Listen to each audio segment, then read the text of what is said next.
ठीक है भाई। आज हम लोग पढ़ेंगे फाइलम एनिलिडा। और एनुलस माने होता है छल्ला। ऐसा लगता है शरीर छोटे छोटे रिंग को मिला के बनाया गया हो, इसलिए इनको सेगमेंटेड वर्म कहते हैं। बताएंगे अभी, लेकिन सबसे पहले तुम जानते हो हम लोग पढ़ते हैं इंट्रोडक्शन।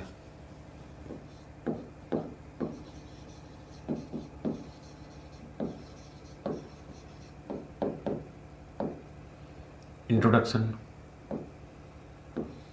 कि आखिरकार क्या होते हैं। तो हमने तुमसे क्लासिफिकेशन पढ़ाया था और उस दिन ये बताया था सब। फाइलम पढ़ेंगे एनिलिडा और यही इनकी पहचान हो गई।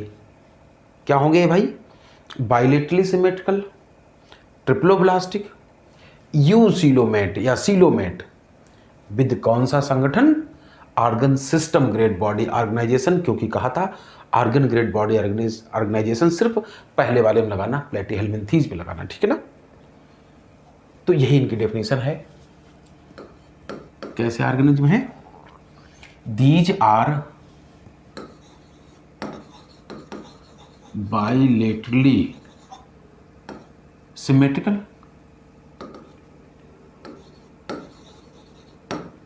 ट्रिप्लोब्लास्टिक,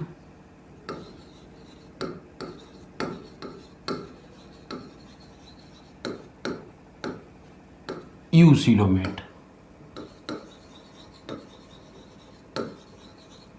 विद ऑर्गन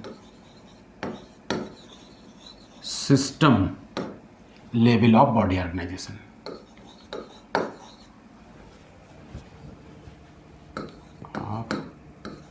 बॉडी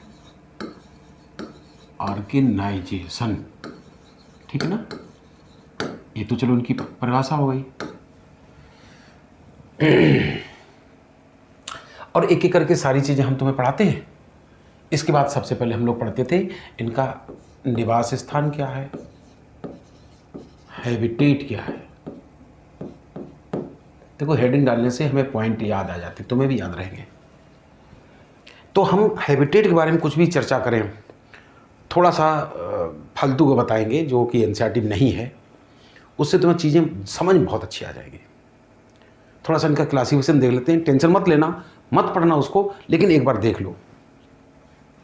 और हम तुम्हें बताएं, जब हमें एनिलिडा फाइलम पढ़ाया जाता था तो इसके मेंबर को 3 क्लासेस में करके पढ़ाया जाता था। नंबर 1 पॉलीकीटा, नंबर 2 ओलिगोकीटा,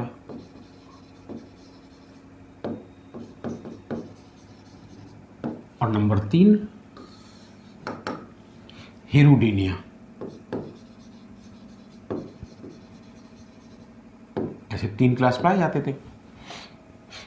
पॉलीकीटा नाम बताता, पॉली माने बहुत सारे, और सीटी की स्पेलिंग चाहे SETAE लिख दो और चाहे CHAE से लिख दो, तो बताता है इनके नाम बताता है इनके शरीर में बहुत सारे सीटी पाए जाते होंगे।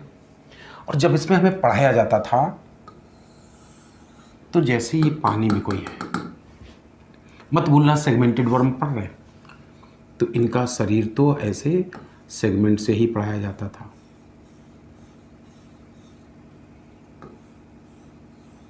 लेकिन जो भी एनिमल पढ़ाया जाता था, ये बताया जाता था कि इसकी बॉडी में ऐसे लेटरल आउटग्रोथ निकल आती थी।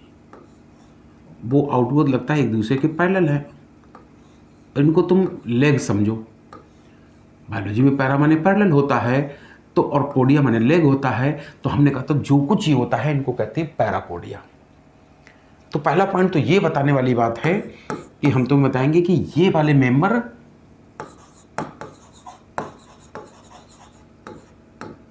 एक्वेटिक होते हैं, पानी में पाए जाते हैं। और जो ओलिगोकीट्स होते हैं इनको कॉमनली अर्थवर्म कहते हैं। नाम कितना प्यारा है, अर्थवर्म, लगता है मिट्टी का कीड़ा। तो हमको बताया जाता था इसके मेंबर ज्यादातर मिट्टी में पाए जाते थे, अर्थात मॉइस्ट सॉइल में पाए जाते थे। ठीक, मॉइस्ट सॉइल में पाए जाते थे। और इसमें आती थी जोंक अर्थात लीच, और जोंक कहीं पर भी पाई जाती हैं, मतलब ये ज़मीन पे भी हो सकती हैं, टेरेस्ट्रियल हो सकती हैं, ये नदी तालाब में भी हो सकती है, मतलब फ्रेश वाटर, और साथ ही साथ ये समुद्री पानी में भी हो सकती हैं, मैरीन भी हो सकती हैं। तो इस तरह से हैबिटेट पाया जाता था। और तुमने अर्थवर्म देखा भी होगा। मान लो यही है अगर जमीन, और इसी में ऐसे बरो बना के रहता अर्थवर्म, है कि नहीं। हाँ, ये अलग बात है कि बरसात के सीजन में देखा होगा ऐसे कभी कभी बाहर भी निकल आते अपने बरों से, ऐसे। तो इस तरह से ये मॉइस्ट सॉइल में रहते थे, ये पानी में रहते थे, और वो जमीन अर्थात टेरेस्ट्रियल पे हो सकते हैं, नदी तालाब अर्थात फ्रेश वाटर में हो सकते हैं, और समुद्र में हो सकते थे। फिर हमको ये बताया जाता था कि जो ये पॉलीकीटन्स होते हैं, जिसमें अभी हम दिखाएंगे नेरिस आता है, ये इन्हीं पैरेलल जो आउटग्रोथ है इन्हीं के द्वारा स्विमिंग करता है, अर्थात लोकोमोशन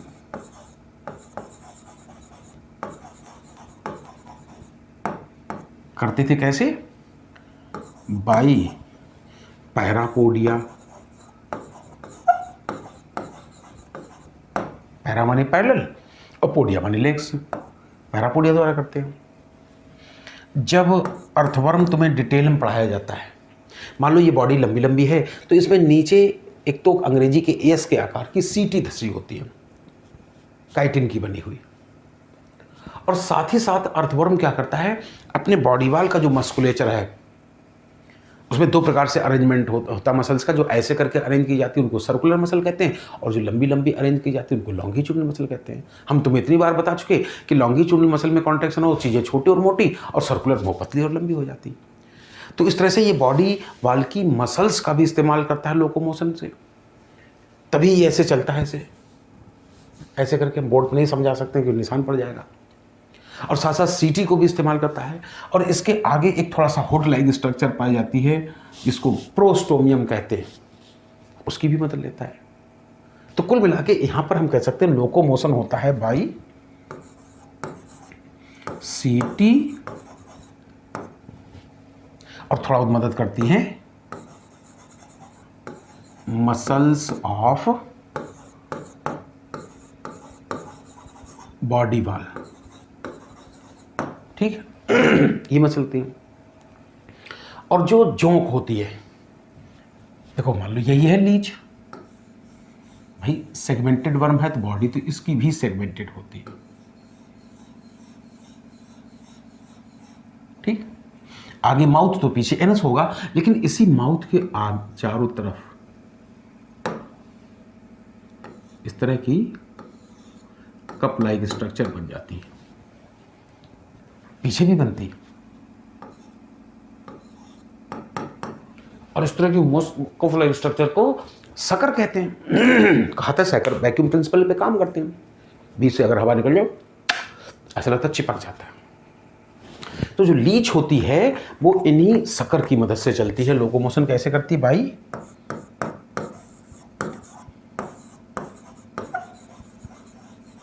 सकर से।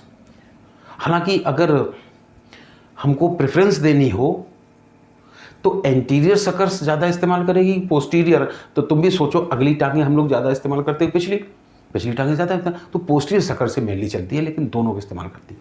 बस ऐसे ही करती है, पहले पोस्टीरियर सकर चिपकाया, फिर कहीं एंटीरियर चिपकाया, इसको उखाड़ लिया, फिर इसको पास में चिपकाया, इस तरह से ऐसे चलती चली जाती है। तो ये पढ़ाया जाता है। दूसरी बात, हमको ये कहा जाता था कि ये बेचारा पानी में रहता है आज़ादी से, खुद ही अपना शिकार करता है, खुद ही खाता है। तो मतलब ये होते थे कार्निवोरस, मांसाहारी होते थे।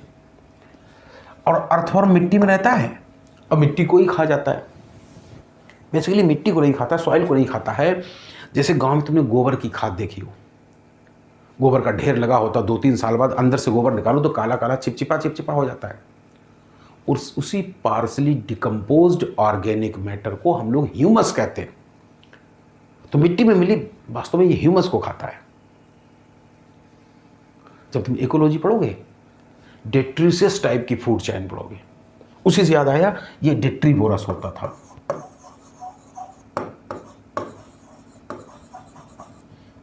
डेट्रीवोरस होता था।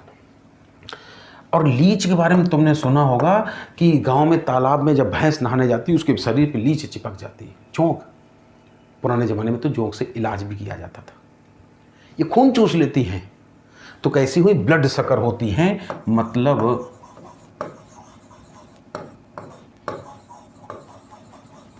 सैंगिवोरस होती हैं। बात होता ना, इस तरह से पढ़ाया जाता था। हाँ, ये जरूर है कि तुम भी जानते हो मछली पानी में रहती है, सांस कहाँ से लेती है? गिल्स से। तो इसके जो मेंबर थे वो गैसेस एक्सचेंज करते थे बाई गिल्स। गैसेस एक्सचेंज कैसे करते थे?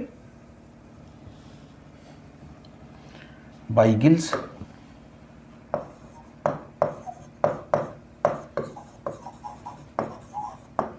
करेंगे बाई गिल्स, ठीक। और ये बिल्कुल वैसे ही करता है जैसे मेढक करता है, मॉइस्ट स्किन से सांस लेता है। मॉइस्ट स्किन ऑप्शन ना हो तो मॉइस्ट क्यूटिकल लगा देना। मॉइस्ट क्यों करें हम? या फ्रॉग भी देखा हो कि जब भी कहीं रहता है तो वो वाटर बॉडी के आसपास ही रहता है और उसकी स्किन सूखे इससे पहले डुबकी लगा के चलाता है। स्किन को मॉइस्ट रखना बहुत जरूरी है, क्योंकि हम तुम्हें बताते हैं कोई भी गैस किसी भी मेम्ब्रेन को गैसियस फॉर्म में क्रॉस नहीं करती है।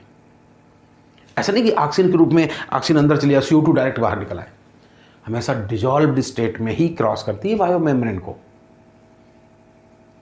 तभी कहा जाता है मछली जल की रानी है, बाहर निकालोगे मर जाएगी। अब तुम पूछो सर हम लोग क्यों नहीं मर जाते? तो जब हम तुम्हें ह्यूमन का रेस्पिरेटरी सिस्टम पढ़ाएंगे तब बताएंगे कि हमारे भी एल्वुलाई पर अंदर एक वाटर फिल्म होती है। सांस लेते हैं तो ऑक्सीजन पहले उसमें घुलती है, तब ब्लड में जाती है, इनकी एल्वुलर मेम्ब्रेन को क्रॉस करती है। तो इसलिए यहां कह सकते हो ये गैसियस सेक्शन करता है बाई मॉइस्ट स्किन। ये अलग बात है कि मॉइस्ट स्किन ऑप्शन नहीं होगा तो मॉइस्ट क्यूटिकल लगा देंगे। ये भी ऐसा ही होता है, मॉइस्ट स्किन से सांस लेती है, ठीक। ऐसे हमको पढ़ाया जाता था। साथ ही साथ ये भी बताया जाता था, जो मेन पॉइंट है वही बता दे रहे, जिनमें जो एनसीईआरटी में थोड़े थोड़े दिए हैं लेकिन समझाने हैं। ये ज्यादातर हमको बताया जाता था कि यूनिसेक्सुअल होता है। कैसा? चाहे यूनिसेक्सुअल कह दें और चाहे तो कह दें डायोसियस होता है। चाहे तो यूनिसेक्सुअल और चाहे होता है डायोसियस, ठीक। डायोसियस होता है, लेकिन हमें जगह चाहिए इसलिए हम बिगाड़ दे रहे।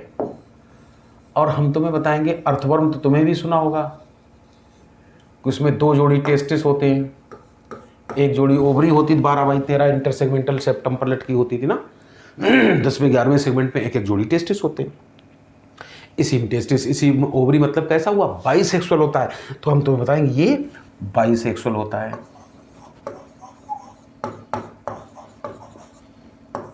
ये भी बाइसेक्सुअल।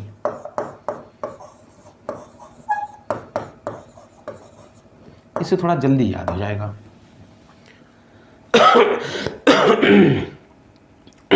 हम तुम्हें एक बात कहा करते हैं कि free swimming embryonic stage is known as larva. और स्विमिंग कहाँ होती? पानी में। तो चूंकि ये पानी में रहता है, इसका मतलब इसके एम्ब्रियोनिक डेवलपमेंट में ऐसी स्टेज बन सकती है जो पानी में स्विमिंग करे, लार्वा बन सकता है। अब नहीं पढ़ाया जाता हमको लार्वा का नाम तक पढ़ाया जाता था, ट्रोकोफोर लार्वा। और ये मिट्टी में रहता है, मिट्टी पे तो स्विमिंग संभव नहीं, तो इसमें बताएंगे लार्वल स्टेज नहीं बनती, डायरेक्ट डेवलपमेंट होता है। इनमें डायरेक्ट डेवलपमेंट होता है और इसमें इनडायरेक्ट डेवलपमेंट होता है ड्यू टू लार्वल स्टेज। चलो अच्छा, थोड़ा सा एग्जाम्पल की बात कर लें, थोड़ा इस खिसका लें ऊपर जिससे दिखना है शुरू हो जाए। अगर हम लोग एग्जाम्पल देखें तो इसमें हमें बेस्ट एग्जाम्पल पढ़ाया जाता था नेरिस, जो भी डायग्राम बनाया था। नेरिस कहो, चाहे रैग वॉर्म कहो, चाहे सैंड वॉर्म कहो, ठीक है ना, ये मेन है। कि और भी होते हैं तब हम क्या करना। इसमें एग्जाम्पल के नाम पर हमको पढ़ाया जाता था एक तो फेरेटिमा पोस्तुमा, चलो तुम फेरेटिमा ही नाम जान लो, और एक पढ़ाया जाता था लुम्ब्रिकस।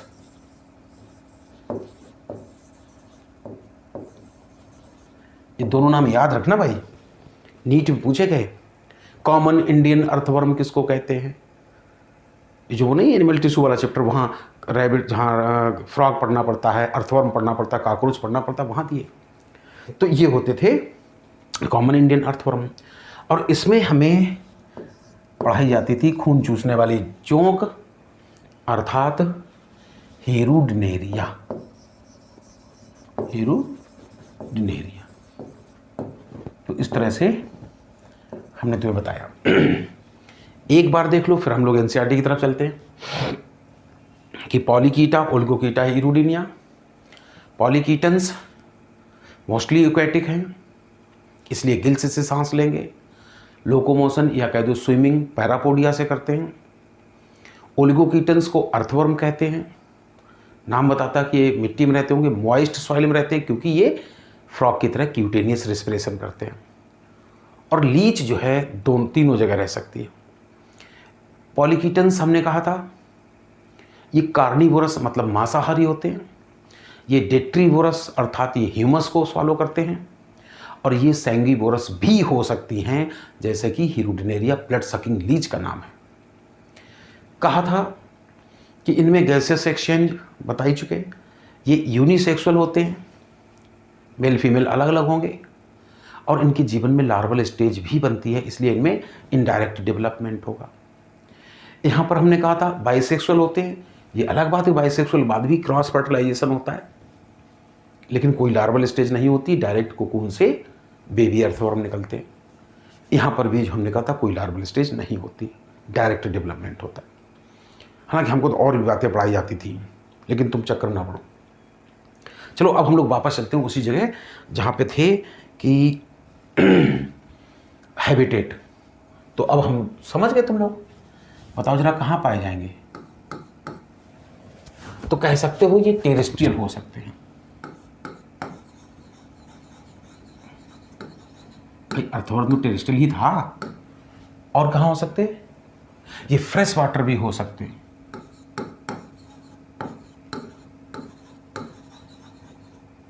और कुछ जोंक तो समुद्र में भी पाए जा सकते थे ना, वाटर में हो सकते हैं। तो ये तो बात हुई। और हम तुम्हें बता चुके हैं कि मोस्टली फ्री लिविंग होते हैं।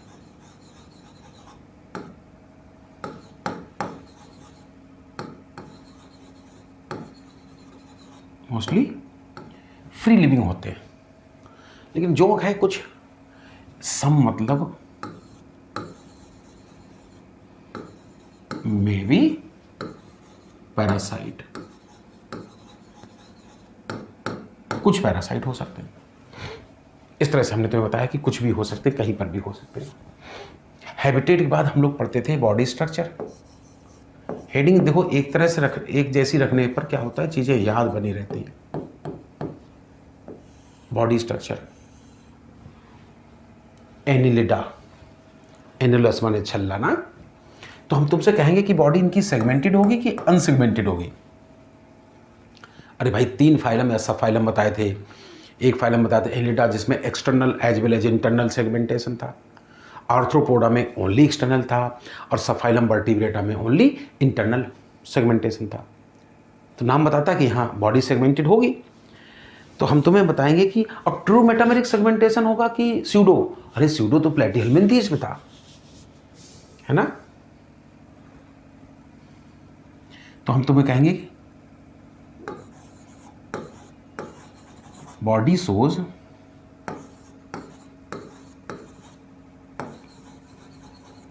True metameric segmentation.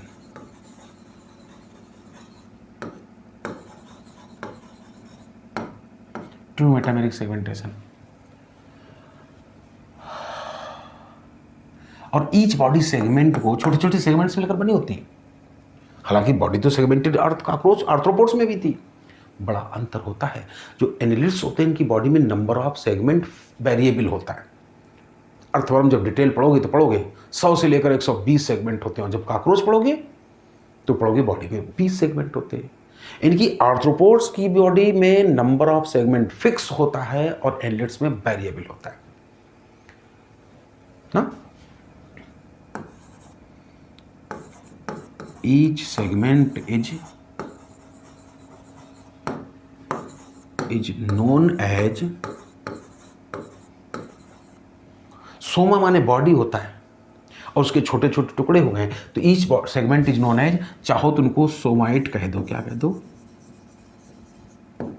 सोमाइट्स कह दो, या उनको कह सकते हो मेटामियर्स। मेटामियर्स कह दो, पास होता ना। तो इस तरह से बॉडी इनकी सेगमेंटेड होती है, और चूंकि इसीलिए इनको कहा जाता था सेगमेंटेड बॉडी। ठीक है। बॉडी के बाद हम लोग बात करते थे फिजियोलॉजी की। फिजियोलॉजी में पहली हेडिंग कौन सी पढ़ानी है भूल गए, तो हमने कहा था ह्यूमन फिजियोलॉजी चैप्टर। सुनो, सोचो, हम लोग पहले पढ़ते हैं breathing and exchange of gases, तो हम फिजियोलॉजी में सबसे पहले गैसियस एक्सचेंज ही बताने जा रहे हैं। अब हम बताएं कि ना बताएं क्लासिफिकेशन, इसलिए अभी बताया था थोड़ा सा कि बताओ भाई गैसियस एक्सचेंज कहाँ से करेंगे? गिल्स से कर सकते हैं, मॉइस्ट स्किन से कर सकते हैं। Gas exchange by moist skin. बार बार कह रहे हैं स्किन ऑप्शन ना मिले तो क्या लगाओगे? मॉइस्ट क्यूटिकल लगा देना, मॉइस्ट स्किन और बाई गिल्स। इक्वेटिक फॉर्म होगी वो गिल्स से सांस लेंगे, तो इस तरह से मॉइस्ट स्किन से सांस लेंगे, गैस एक्सचेंज करेंगे। इसके बाद हमने तुमसे कहा था हम लोग दूसरा चैप्टर पढ़ते हैं सर्कुलेटरी सिस्टम। हालांकि एक छूट चुका है, तो अब चलो अब बता दे रहे डाइजेशन एंड एब्जॉर्प्शन की बात करें।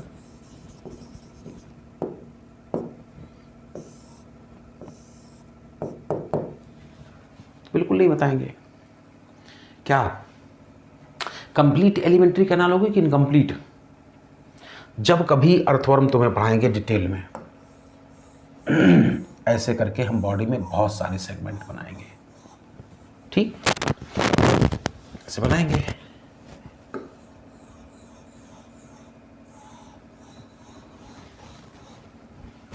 और यहीं कहीं माउथ होगा।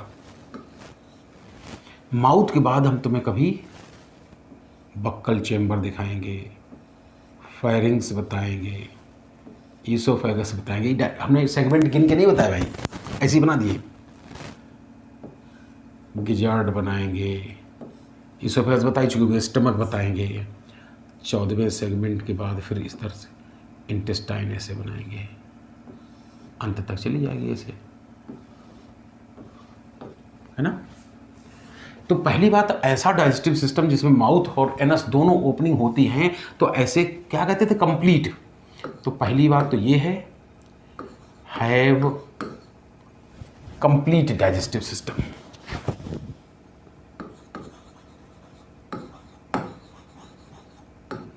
कंप्लीट डाइजेस्टिव सिस्टम, पहली बात। और बॉडी वाल को देखो, एलिमेंट्री कैनाल को देखो। स्ट्रेट एलिमेंट्री कैनाल के चक्कर में ऐसा लगता है किसी पेन के अंदर लाल रंग की हमने रिफिल डाल दी हो, मतलब ट्यूब के अंदर ट्यूब डाल दी हो। तो हम तुम्हें बता सकते हैं कि due to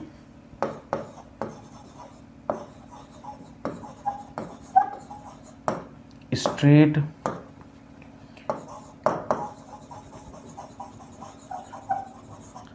alimentary canal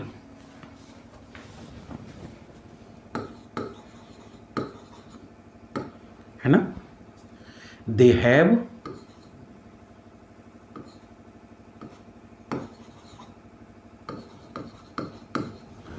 tube within tube body plane.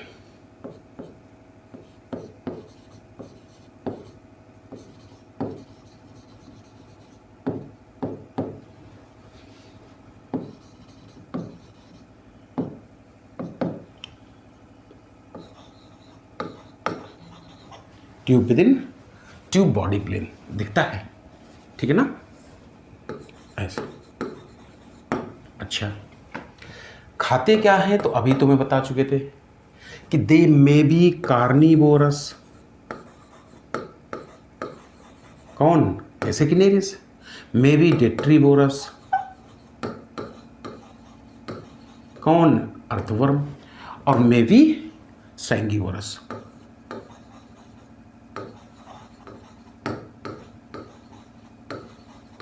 जैसे कि लीच।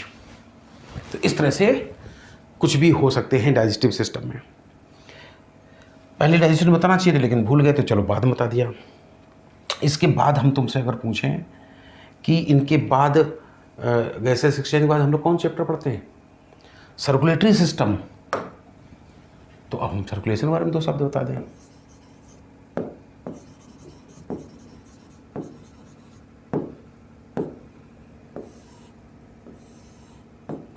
पता तुम्हें? ये पहला फाइलम है जहां से ब्लड वैस्कुलर सिस्टम बना था। और तुम भी जानते हो कि एक बार भगवान आशीर्वाद दे दे वापस नहीं लेते। इसके बाद कहने का मतलब है कि एनिलिडा से लेकर लास्ट तक सभी में ब्लड वैस्कुलर सिस्टम पाया गया। अलग बात है हम लोग कल पढ़े थे तमाम फाइलम, जैसे पोरीफेरा, सीलेंट्रेटा, टीनोफोरा, है ना। इसका था प्लेटीहेल्मिन्थीज, एस्केल्मेंथीज, फिर कौन सा था? एनिलिडा। ऐसे तमाम फाइलम पढ़े थे। आर्थ्रोपोडा, मोलस्का, एकाइनोडर्मेटा, हेमिकार्डेटा और कार्डेटा। ऐसे तमाम फाइलम हम लोगों ने पढ़े। और हम बताते हैं पहली बार ब्लड सर्कुलेशन कहाँ से शुरू हुआ? यहाँ से शुरू हुआ। तो इसके बाद पाया तो सभी में गया, लेकिन ये पहला और आखिरी अगर छोड़ दिया जाए तो बाकी सभी में ब्लड सर्कुलेशन होता है ओपन टाइप। ये ओपन टाइप क्या होता है बताएंगे। और पहले में आखिरी में दो में होता है क्लोज्ड टाइप। क्लोज टाइप होता है। ओपन टाइप कहते हैं मतलब when blood pumped by the heart passes through body cavities, और when blood pumped by the heart passes through closed network of blood vessels, तो इसको कहते हैं क्लोज टाइप ब्लड सर्कुलेशन। ये सर्कुलेटरी सिस्टम में बताएंगे। हाँ देखो, बायोलॉजी है, साइंस ऑफ एक्सेप्शन कहलाती है। जैसे एनिलिडा के बाद ही आर्थ्रोपोड आता है। आर्थ्रोपोड जिनमें ओपन होता है। तो एनिलिडा का सबसे आखिरी क्लास कौन सा बताया था? हिरुडिनिया, जिसमें आती थी जोंक, लीच। तो लीच में कई कैरेक्टर जो है आर्थ्रोपोड जैसे आ गए थे। जैसे दिखाएंगे यहाँ कि लीच में भी ट्रू बॉडी कैविटी अर्थात ट्रू सीलोम रिड्यूस होना शुरू हो गई थी। लीच में भी number of body segment fix होना शुरू हो गए थे। और लीच में भी ओपन टाइप सर्कुलेटरी सिस्टम होता है आर्थ्रोपोड्स की तरह, वरना ज़्यादातर आर्थ्रोपोड एनिलिड्स में क्लोज सर्कुलेशन होता है। ठीक है ना। तो इस तरह से हम तुम्हें ये बताएंगे कि सबसे पहले ब्लड सर्कुलेशन यहीं से बना। ठीक है।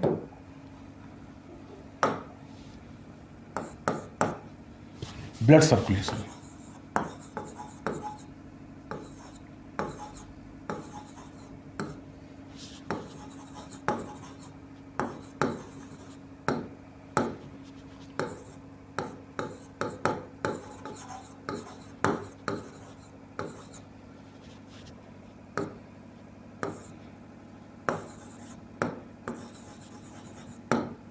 पहली बात, पहली बार यहीं से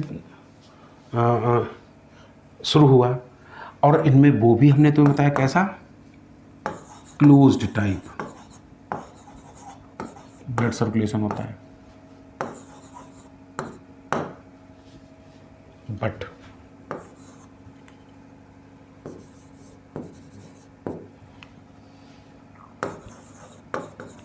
लीच में कैसा होता है ओपन टाइप ब्लड सर्कुलेशन। तो ये बात, साथ ही साथ हमने तुमसे कहा था कि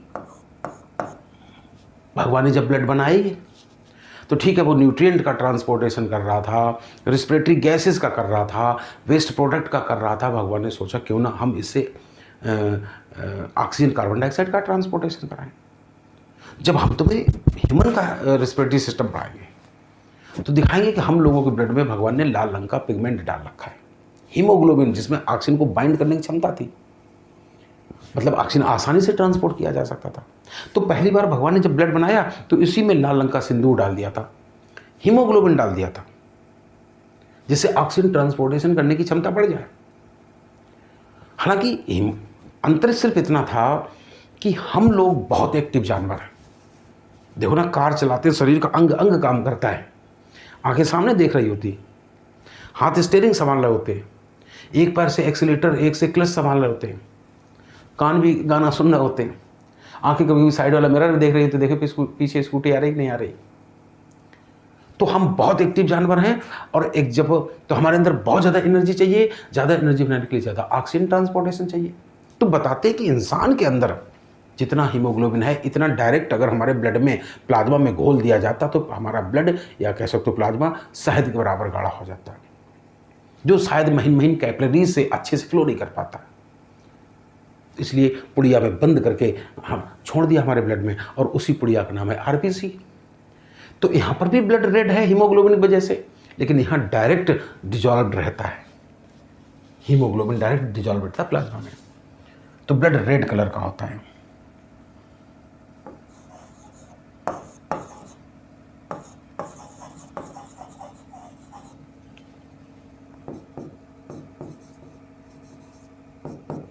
हीमोग्लोबिन ना,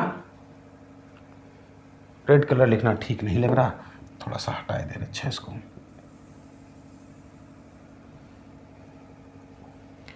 ये लिखते हैं कि हीमोग्लोबिन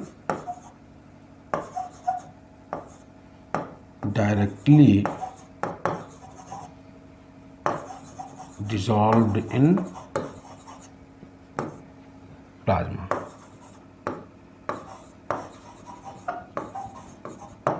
तो ब्लड रेड कलर का होता है क्योंकि इनका हीमोग्लोबिन डायरेक्टली प्लाज्मा में घुला हुआ रहता है। ठीक है, इसके बाद हम लोग सर्कुलेशन के बाद थोड़ी सी बात कर लें किसकी, सर्कुलेशन के बाद किसकी आता है, एक्सक्रीशन की।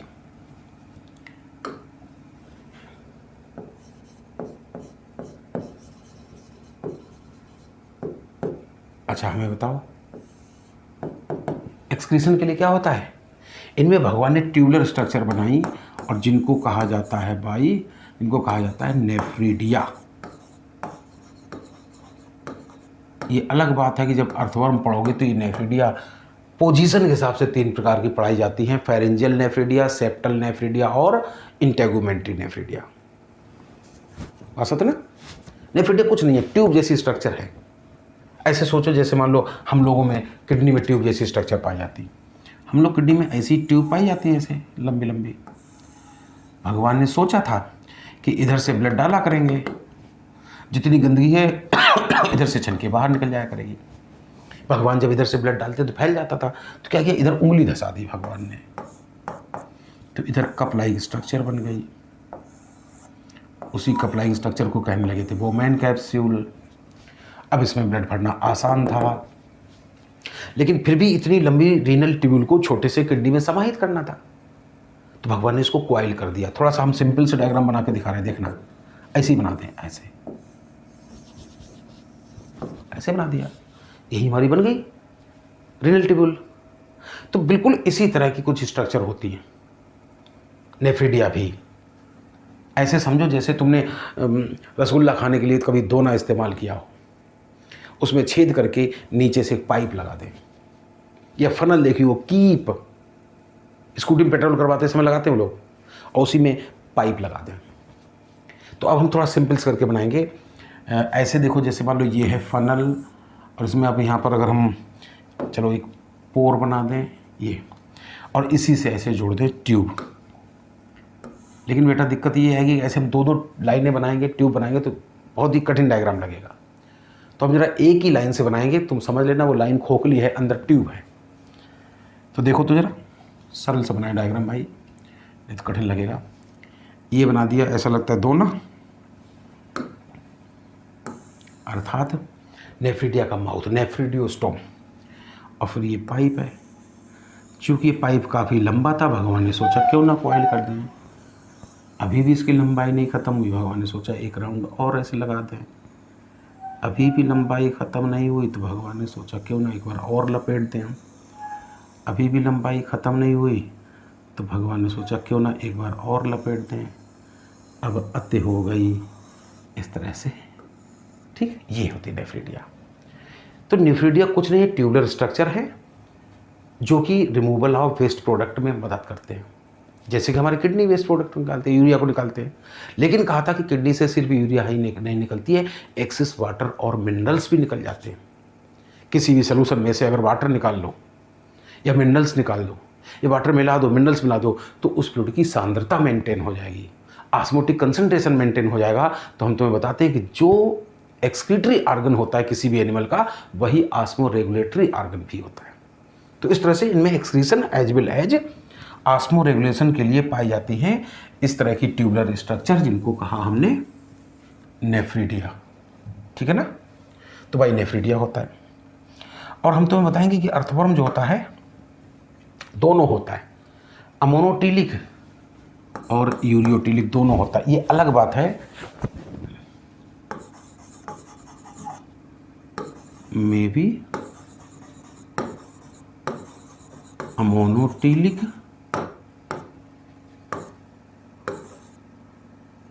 As well as ureotelic. अच्छा, तुम भी जब पढ़ोगे तो तुम पढ़ोगे कि अमोनिया को शरीर से बाहर निकालने के लिए ज़्यादा वाटर की रिक्वायरमेंट होती है, ज़्यादा पानी होता है रेनी सीजन में। तो ऐसे तो रेनी सीजन में उलट जाता है, अर्थवर्म मेनली अमोनोटिलिक बन जाता है, कुछ वेस्ट प्रोडक्ट को यूरिया के रूप में भी निकलता है। मगर अदर सीजन में मेजर प्रोडक्ट ये हो जाता है, मेनली यूरियोटिलिक हो जाता है, और कुछ अमोनिया भी बाहर निकालता रहता है। ठीक है ना। तो इस तरह से एक्सक्रीशन में हमने तुम्हें बताया कि नेफ्रिडिया ही होती है। बात आई अगर लोकोमोशन की बात करें, अब ना ही करें तो बढ़िया है। क्यों? क्योंकि जब अभी क्लासिफिकेशन बताया था, सब बता चुके थे कि लोकोमोशन किससे होगा, पैरापोडिया द्वारा हो सकता है।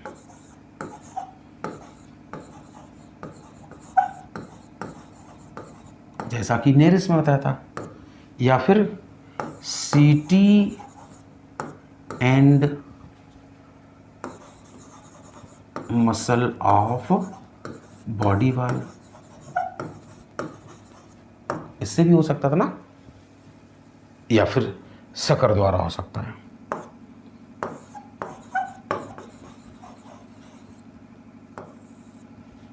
शकर द्वारा लीच में बताया था। इस तरह से हमने कहा था कि लोकोमोशन होगा। अच्छा, लोकोमोशन के बाद हम लोग जब ह्यूमन फिजियोलॉजी पढ़ते हैं तो अगला चैप्टर पढ़ते हैं स्केलेटन सिस्टम ना। तो देखें इनमें कंकाल तंत्र किस चीज़ का बना होता है, अर्थात इनका स्केलेटन किस चीज़ का बना होता है। हम तुम्हें बताएंगे किसी भी इनवर्टिब्रेट में बोन्स और कार्टिलेज नहीं पाई जाती। हार्ड कंपोनेंट के नाम पर कैल्शियम कार्बोनेट का कवच हो सकता है, सिलिका का कवच हो सकता है, पर बोन्स और कार्टिलेज कभी नहीं होती। लेकिन अर्थवर्म देखा हो बड़ा मुलायम लगता है, इसमें तो ये भी नहीं होते, कैलकेरियस या सिलिशियस कवरिंग भी नहीं होती। तो कंकाल तंत्र जब है नहीं तो इनका रूप कौन मेंटेन करेगा। कहा था जैसे गुब्बारा हो, हवा निकाल दो, कोई रूप नहीं होता है। पंप से हवा भरते हैं, कई गुब्बारे हार्ट शेप बन जाते हैं, इनकी उनका रूप मेंटेन हो जाता है। तो इनमें भी कुछ नहीं होता है, जो इनके शरीर में फ्लूइड भरा है वही जो कुछ मदद करता है बॉडी शेप मेंटेन करने के लिए। merely body fluid acts as hydrostatic skeleton.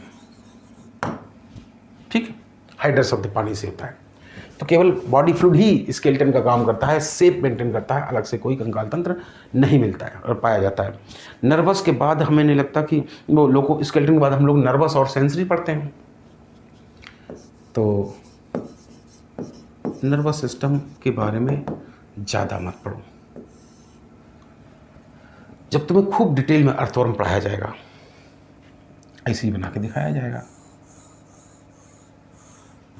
हम गिन के नहीं बना रहे सेगमेंट, ऐसे ही बना दे रहे अंदाज से।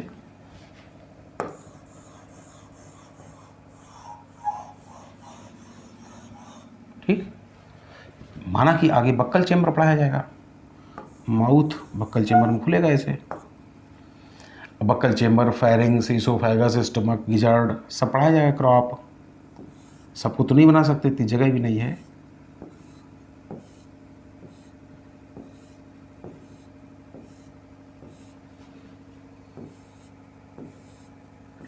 ऐसे इंटेस्टाइन जो बॉडी के बाहर खुलेगी। ठीक, अच्छा पता, जो एलिमेंट्री कैनाल है इसके ऊपर की चीज़ों को डॉर्सल, नीचे की चीज़ों को वेंट्रल कहेंगे। तो हम तुम्हें बताएं कि अर्थवर्म में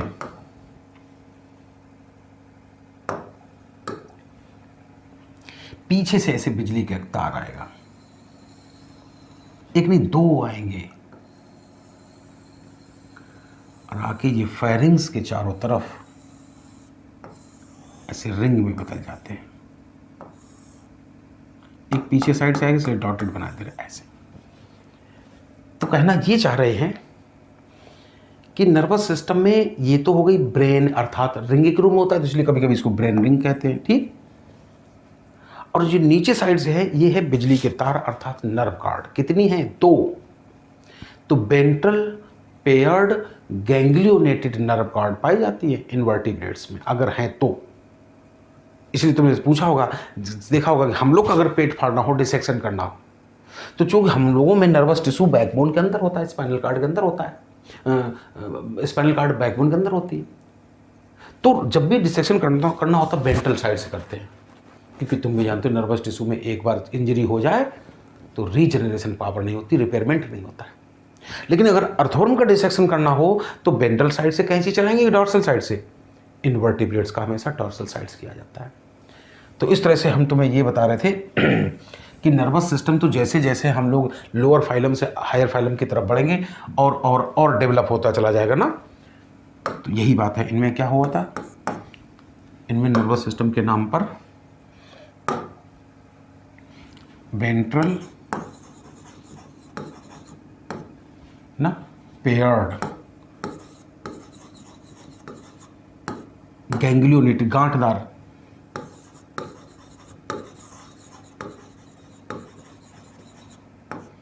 नेटेड नर्व कार्ड पाई जाती है, कार्ड्स पाई जाती है ना, और ब्रेन रिंग तो है ही। तो इस तरह से नर्वस सिस्टम मतलब कहने का मतलब और ज़्यादा डेवलप हो गया। इसके बाद हम तुम्हें अगर रिप्रोडक्शन की बात बताएं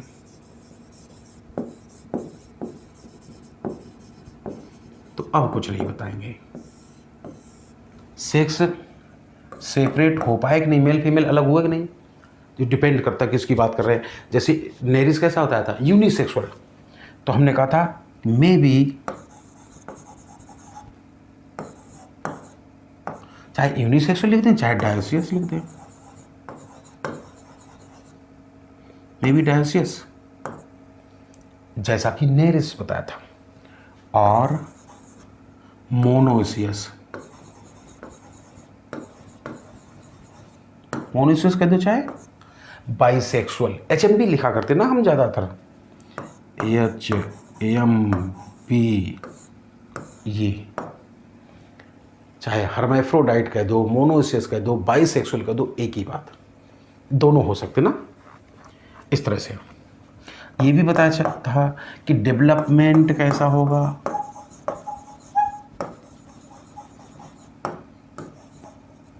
डेवलपमेंट कैसा बताया था, मे बी डायरेक्ट,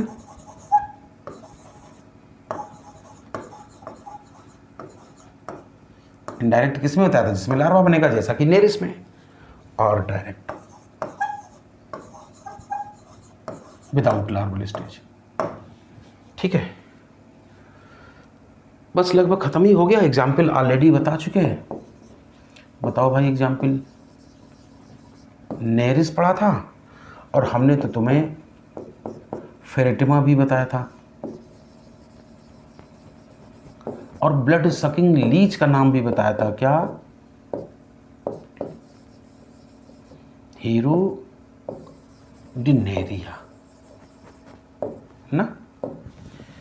तो इस तरह से लगभग हमें लग रहा कि इस चैप्टर की पूरी कहानी खत्म हो गई।